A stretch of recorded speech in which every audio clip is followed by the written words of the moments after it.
ಲಕ್ಷಾಂತರ ಭಕ್ತರ ಸಮ್ಮುಖದಲ್ಲಿ ಜರುಗಿದ ಹುಲಿಗೆಮ್ಮ ದೇವಿ ಮಹಾರಥೋತ್ಸವ. ಕೊಪ್ಪಳ ಜಿಲ್ಲೆಯ ಹುಲಗಿ ಗ್ರಾಮದಲ್ಲಿರುವಂತಹ ಶ್ರೀ ಹುಲಿಗೆಮ್ಮ ದೇವಾಲಯ ಉದೋ ಉದೋ ಉದ್ಘೋಷದ ನಡುವೆ ಜರುಗಿದ ಮಹಾರಥೋತ್ಸವ. ದೇಶದ ವಿವಿಧ ರಾಜ್ಯಗಳಿಂದ ಆಗಮಿಸಿದ್ರು ಲಕ್ಷಾಂತರ ಭಕ್ತರು. ಮಹಾರಥೋತ್ಸವಕ್ಕೆ ಉತ್ತುತ್ತಿ ಎಸೆದು ಹರಕೆಯನ್ನು ಹೊತ್ತಿದ್ದಾರೆ ಭಕ್ತರು. ಮಹಾರಥೋತ್ಸವದಲ್ಲಿ ಭಂಡಾರಿಗಿರಿಚಿ ಮಂಗಳಮುಖಿಯರು ನೃತ್ಯ ಮಾಡಿದ್ದಾರೆ. ರಥೋತ್ಸವಕ್ಕೆ ಚಾಲನೆಯನ್ನು ನೀಡುವ ಮುಖಾಂತರವಾಗಿ ಮಂಗಳಮುಖಿಯರು ಸಂಭ್ರಮಿಸಿದ್ದಾರೆ. ದೇಶದ ಶಕ್ತಿ ಕೇಂದ್ರವಾಗಿರುವಂತಹ ಹುಲಿಗೆಮ್ಮ ದೇವಿ ಜಾತ್ರಾ ಮಹೋತ್ಸವ ವಿಜೃಂಭಣೆಯಿಂದ ಸಾಗಿದೆ.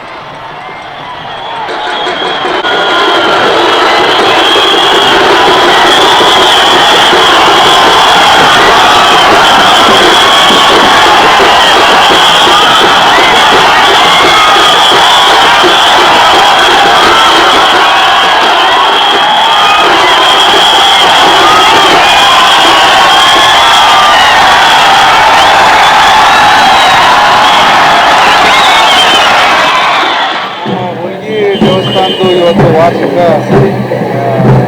ಜಾತ್ರೆ. ಇದಕ್ಕೆ ಲಕ್ಷಾಂಗಟ್ಟಲೆ ಜನರು ಬರ್ತಾರೆ. ಸೊ ಈ ಪ್ರಯುಕ್ತ ನಾವು ಫುಲ್ ಫ್ಲೆಡ್ಜ್ ಒಂದು ಬಂದೋಬಸ್ತು ಸ್ಕೀಮ್ ಮಾಡ್ಕೊಂಡಿದ್ದೀವಿ. ನಾನು ಕೂಡ ಇಲ್ಲೇ ಇದ್ದೀನಿ. ಒಂದು ಅಡಿಷನಲ್ SP, 3 ಜನ DSPಸು, 10 ಜನ CPIಸು, 22 ಜನ PSIದು, 400 ಜನ ಮೆನ್ನು, 200 ಜನ ಹೋಮ್ ಗಾರ್ಡು ಹಾಗೂ 2 KSRP, 4 DR ಇಷ್ಟೆಲ್ಲ ನಾವು ಎಲಾಬ್ರೇಟ್ ಬಂದೋಬಸ್ತ್ ಮಾಡಿದ್ದೀವಿ. ಹಾಗೂ ತುಂಬ ಜನ ಮುಫ್ತಿಯಲ್ಲಿ ಕೂಡ ಇದ್ದಾರೆ ನಮ್ಮ ಜನ. ಯಾಕಂದರೆ ಇಲ್ಲಿ ಸ್ವಲ್ಪ ಪಿಕೆಟಿಂಗು, ಚೈನ್ ಸ್ನ್ಯಾಚಿಂಗ್ ಇಂದ ಕೂಡ ಆಗುತ್ತೆ. ಸೊ ಹಾಗಾಗಿ ತುಂಬ ಜನ ನಾವು ಮುಫ್ತಿಯಲ್ಲಿ ಕೂಡ ಹಾಕಿದ್ದೀವಿ.